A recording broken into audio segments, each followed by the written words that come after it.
ಬಿಹಾರದಲ್ಲಿ ಯಾರಿಗೆ ಸಿಎಂ ಪಟ್ಟ ಒಲಿಯುತ್ತೆ ಈ ಒಂದು ಪ್ರಶ್ನೆ ಉಟ್ಕೊಂಡಿದೆ ಈಗ. ಯಾಕಂದರೆ ಬಿಹಾರದ ಒಂದು ಚುನಾವಣೆ ಆಗಿದೆ, ಫಲಿತಾಂಶ ಕೂಡ ಇವತ್ತು ಪ್ರಕಟ ಆಗ್ತಾ ಇದೆ. ಇನ್ನೇನು ಕೆಲವೇ ಕ್ಷಣಗಳಲ್ಲಿ ಫೈನಲ್ ಆಗಿಬಿಡುತ್ತೆ. NDA ಬಹುಮತದತ್ತ ಸಾಗ್ತಾ ಇದೆ. ಬಹುತೇಕವಾಗಿ NDAಗೆ ಗೆಲುವು ಎನ್ನುವಂಥ ಒಂದು ಮಾತು ಕೇಳಿ ಬರ್ತಾ ಇದೆ. ಹೀಗಾಗಿ ಒಂದು ವೇಳೆ NDA ಏನು ಗೆಲುವು ಸಾಧಿಸಿದ ನಂತರ CM ಯಾರಾಗ್ತಾರೆ, ಬಿಹಾರದ ಒಂದು CM ನೂತನವಾದಂಥ CM ಯಾರಾಗ್ತಾರೆ, ಈ ಹಿಂದೆ ಇದ್ದಂಥ CM ಆಗ್ತಾರ ನಿತೀಶ್ ಕುಮಾರ್ ಅವರು ಅಥವಾ ಬೇರೆ ಯಾರಾದರೂ ಆಗ್ತಾರಾ, BJPಗೆ CM ಸ್ಥಾನವನ್ನು ಬಿಟ್ಟು ಕೊಡ್ತಾರಾ ನಿತೀಶ್ ಕುಮಾರ್ ಎನ್ನುವಂಥ ಒಂದು ಪ್ರಶ್ನೆ ಮೂಡ್ತಾ ಇದೆ. ಬಿಹಾರದಲ್ಲಿ NDA ಮೈತ್ರಿಕೂಟ ಭರ್ಜರಿಯಾದಂತಹ ಒಂದು ಪ್ರದರ್ಶನವನ್ನು ಮಾಡಿದೆ. ಪ್ರಧಾನಿ ಮೋದಿ ಮತ್ತು ನಿತೀಶ್ ಕುಮಾರ್ ಇಬ್ಬರ ಜೋಡಿ ಕೂಡ ಬಿಹಾರದಲ್ಲಿ ಕಮಾಲ್ ಮಾಡಿದೆ, ಮೋಡಿ ಮಾಡಿದೆ. ದ್ವಿಶತಕದತ್ತ ಗೆಲುವನ್ನು ಸಾಧಿಸ್ತಾ ಇದೆ. ಬಾರಿಸಿದಲ್ಲಿ ಮುನ್ನುಗ್ಗುತ್ತಾ ಇದೆ NDA ಈ ಒಂದು ವಿಚಾರವಾಗಿ. ಈ ಮಧ್ಯೆ ಮುಂದಿನ ಒಂದು CM ಯಾರಾಗ್ತಾರೆ ಎಂಬುವಂತಹ ಪ್ರಶ್ನೆ ಉದ್ಭವಿಸಿದೆ. ಯಾಕಂದರೆ ಅಲ್ಲಿ ಬಂದಿರುವಂತಹ ಒಂದು ಬಹುಮತ ಆ ರೀತಿಯಾಗಿದೆ. ಮುಂದಿನ ಒಂದು CM ನಿತೀಶ್ ಅವರು ಅಂತ ಹೇಳಿ ಘೋಷಣೆ ಮಾಡಿತ್ತು JDU. ಆದರೆ ನಿತೀಶ್ CM ಅಂತ ಘೋಷಣೆ ಮಾಡಿದಂಥ ಒಂದು ಪೋಸ್ಟ್ ಏನಿದೆ ಈಗ ದಿಢೀರಂತ ಡಿಲೀಟ್ ಆಗಿದೆ. JDU ಪಕ್ಷ ತನ್ನ ಎಕ್ಸ್ ಖಾತೆಯಲ್ಲಿ ಈ ರೀತಿಯಾಗಿ ಒಂದು ಪೋಸ್ಟನ್ನು ಮಾಡಿತ್ತು.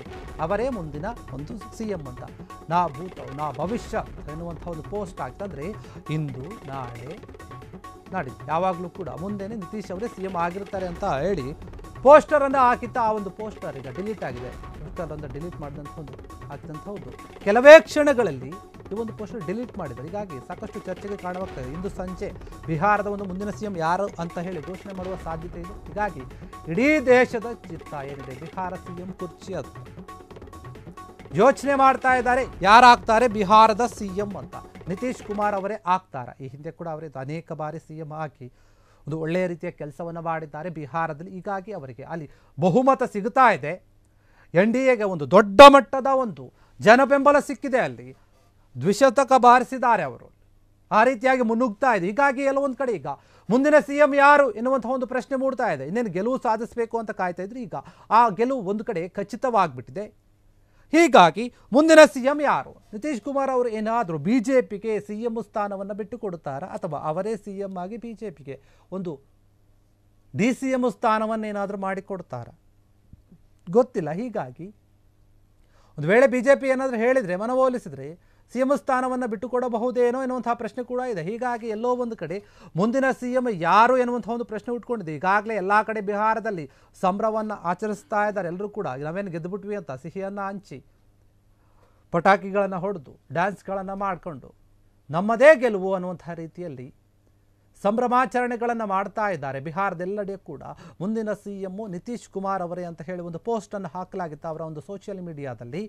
ಆದರೆ ಪೋಸ್ಟ್ ಹಾಕಿದಂತಹ ಒಂದು ಕೆಲವೇ ಕ್ಷಣಗಳಲ್ಲಿ ಆ ಪೋಸ್ಟ್ ಡಿಲೀಟ್ ಮಾಡಿದ್ದಾರೆ. ಯಾಕೆ ಡಿಲೀಟ್ ಮಾಡಿದ್ರು, ಅದೇ ಒಂದು ವಿಚಾರ ಈಗ ಚರ್ಚೆಗೆ ಕಾರಣವಾಗ್ತಾ ಇದೆ. ಹಾಗಾದರೆ ನಿಜಕ್ಕೂ ಕೂಡ ಎಲ್ಲೋ ಒಂದು ಕಡೆ ನಿತೀಶ್ ಕುಮಾರ್ ತಮ್ಮ ಸ್ಥಾನವನ್ನು ಬಿಟ್ಟು ಕೊಡ್ತಾ ಇದ್ದಾರಾ ಎನ್ನುವಂಥ ಪ್ರಶ್ನೆ ಸಹಜವಾಗಿ ಮೂಡುತ್ತೆ. ಯಾಕಂದರೆ ಪೋಸ್ಟ್ ಯಾಕೆ ಡಿಲೀಟ್ ಆಯಿತು, ಅವರೇ CM ಆಗೋ ಥರ ಇದ್ದಿದ್ರೆ ಯಾಕೆ ಪೋಸ್ಟರನ್ನು ಡಿಲೀಟ್ ಮಾಡಿದ್ರು ಎನ್ನುವಂಥ ಪ್ರಶ್ನೆ ಪ್ರಧಾನಿ ನರೇಂದ್ರ ಮೋದಿ ಮತ್ತು ನಿತೀಶ್ ಕುಮಾರ್ ಇಬ್ಬರು ಕೂಡ ಸೇರಿಕೊಂಡು ಬಿಹಾರದಲ್ಲಿ ಒಂದು ದೊಡ್ಡ ಮಟ್ಟದ ಗೆಲುವಿಗೆ ಕಾರಣರಾಗಿದ್ದಾರೆ.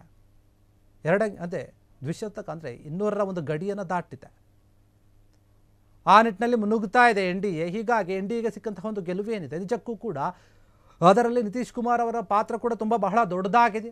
ಅವರ ಒಂದು ರಾಜ್ಯಕ್ಕೆ ಕೊಟ್ಟಂಥ ಕೊಡುಗೆಗಳು ಮಾಡಿದಂಥ ಕೆಲಸಗಳು ಕೂಡ ಅವರನ್ನು ಕೈ ಹಿಡಿದಿದೆ ಅಂತ ಅನೇಕ ನಾಯಕರು ಹೇಳ್ತಾ ಇದ್ದಾರೆ. ಹೀಗಾಗಿ ಎಲ್ಲೋ ಒಂದು ಕಡೆ NDAಗೆ ಸಿಕ್ಕಂತಹ ಗೆಲುವು ಏನಿದೆ ನಿಜಕ್ಕೂ ಕೂಡ ನಿತೀಶ್ ಕುಮಾರ್ ಅವರ ಪಾತ್ರ ದೊಡ್ಡದಾಗಿದೆ. ಹೀಗಾಗಿ ಅವರೇ CM ಆಗ್ತಾರೆ ಅಂತ ಹೇಳಿದರು, ಅನೌನ್ಸ್ ಕೂಡ ಮಾಡಿಬಿಟ್ಟಿದ್ರು, ಪೋಸ್ಟರನ್ನು ಕೂಡ ಹಾಕಿದ್ರು. ಆದರೆ ಈಗ ಆ ಒಂದು ಪೋಸ್ಟರ್ ಡಿಲೀಟ್ ಆಗಿದೆ. ಇಂದು ಸಂಜೆನೇ ಯಾರು CM ಬಿಹಾರದ ಮುಂದಿನ CM ಯಾರಂತ ಘೋಷಣೆ ಮಾಡುವಂತಹ ಒಂದು ಸಾಧ್ಯತೆ ಕೂಡ ಇದೆ. BJP ಒಂದು ಪ್ರಧಾನ ಕಚೇರಿಗೆ ಮೋದಿ ಕೂಡ ಇಂದು ಸಂಜೆ ಭೇಟಿ ಕೊಡ್ತಾರೆ ಅನ್ನುವಂಥ ಮಾತು ಕೂಡ ಕೇಳಿ ಬಂದಿತ್ತು. ಹೀಗಾಗಿ ಏನಾಗಬಹುದು, ಯಾರಾಗಬಹುದು ಬಿಹಾರದ ಮುಂದಿನ CM, ಬಿಹಾರದ ಚುನಾವಣೆ ಆಗಲಿ ಸಾಕಷ್ಟು ಬದಲಾವಣೆಗೆ ಆಗಬೇಕು ಅಂತ ಹೇಳಿ ಕಾಯ್ತಾ ಇದ್ರು. ಈಗ ಅದು ಒಂದು ಕಡೆ ಆದರೆ ಮುಂದಿನ CM ಯಾರು ಅನ್ನೋದೇ ಈಗ ಪ್ರಶ್ನೆ ಆಗ್ತಾ ಇದೆ. JDU ಏನಿದೆ ಅದರ ಒಂದು ಪೋಸ್ಟರ್ ಡಿಲೀಟ್ ಮಾಡಿದೆ ನಿತೀಶ್ ಕುಮಾರ್ ಅವರೇ ಅಂತ. ಯಾಕಂದರೆ ನಾ ಭೂತೋ ನಾ ಭವಿಷ್ಯ ಎನ್ನುವಂತಹ ಒಂದು ಪೋಸ್ಟನ್ನು ಹಾಕಿದ್ರು. ಯಾಕಂದರೆ ಇಂದು ನಾಳೆ ಯಾವತ್ತಿಗೂ ಕೂಡ ಎಂದೆಂದಿಗೂ ಕೂಡ ನಿತೀಶ್ ಕುಮಾರ್ ಅವರೇ ಮುಖ್ಯಮಂತ್ರಿ ಆಗಿರ್ತಾರೆ ಎನ್ನುವಂತಹ ಅರ್ಥದಲ್ಲಿ ಪೋಸ್ಟರನ್ನು ಹಾಕಿದ್ರು. ಆ ಒಂದು ಪೋಸ್ಟರನ್ನು ಈಗ ಡಿಲೀಟ್ ಮಾಡಿರುವಂಥದ್ದು ಸಾಕಷ್ಟು ಚರ್ಚೆಗಳಿಗೆ ಕಾರಣವಾಗ್ತಾ ಇದೆ. ಯಾಕೆ ಡಿಲೀಟ್ ಮಾಡಿದ್ರು, ಯಾರಾದರೂ ಡಿಲೀಟ್ ಮಾಡೋಕ್ಕೆ ಹೇಳಿದ್ರ, ಇನ್ನೂ ಕೂಡ ಚರ್ಚೆ ಆಗಿಲ್ಲ. CM ಬೇರೆ ಏನಾದರೂ ಮಾಡುವಂಥ ಒಂದು ಉದ್ದೇಶ ಏನಾದರೂ ಇದೆಯಾ, ಹೀಗಾಗಿ ಸಾಕಷ್ಟು ಜನ ಯೋಚನೆ ಮಾಡ್ತಾ ಇದ್ದಾರೆ ಮುಂದಿನ CM ಯಾರು ಅಂತ. ಇವತ್ತು ಸಂಜೆಯೇ ಇದರ ಬಗ್ಗೆ ಒಂದು ಮೀಟಿಂಗ್ ಆಗಿ ಯಾರು ಅಂತ ಘೋಷಣೆ ಮಾಡುವಂಥ ಒಂದು ಸಾಧ್ಯತೆ ಇದೆ. ಹೀಗಾಗಿ ಬಿಹಾರದ ಜನರೆಲ್ಲರೂ ಕೂಡ ಕಾಯ್ತಾ ಇದ್ದಾರೆ, ಯಾರಾಗಬಹುದು ಮುಂದಿನ CM. ಈ ರೀತಿಯಾದಂಥ ಒಂದು ಪ್ರಶ್ನೆ ಮೂಡ್ತಾ ಇದೆ. ಕಾದ್ ನೋಡಬೇಕು ಯಾರು ಮುಂದಿನ CM ಆಗ್ತಾರೆ ಅಂತ. ಕ್ಷಣ ಕ್ಷಣದ ಸುದ್ದಿಗಳಿಗಾಗಿ ಫ್ರೀಡಂ ಟಿವಿ ಸಬ್ಸ್ಕ್ರೈಬ್ ಮಾಡಿ, ಲೈಕ್ ಮಾಡಿ ಹಾಗೂ ಫಾಲೋ ಮಾಡಿ. ಹೊಸ ಸುದ್ದಿಗಳ ನೋಟಿಫಿಕೇಶನ್ಗಾಗಿ ಬೆಲ್ ಐಕಾನ್ ಮೇಲೆ ಕ್ಲಿಕ್ ಮಾಡಿ.